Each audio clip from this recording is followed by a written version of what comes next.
InstaLift Silhouette thread lifts are excellent for patients between 40 to 50 that don't have that much laxity. They just have a tiny bit and they wanted to improve that tiny bit of laxity.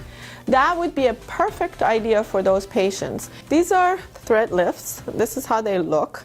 They have these little cones in them, and these can be put into the different parts of the face, including neck as well, in the forehead as well, to cause the lift of the area. The way they work, these will dissolve and go away after 6 to 8 weeks, so they really don't stay in the tissue.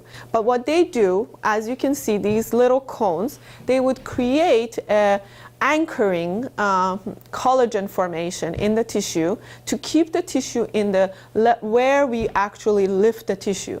So if we wanted to have a mid-face lift, but remember, these are not surgical results. If you have just a mild drop in the face, we usually recommend this. Not everyone is a candidate for these.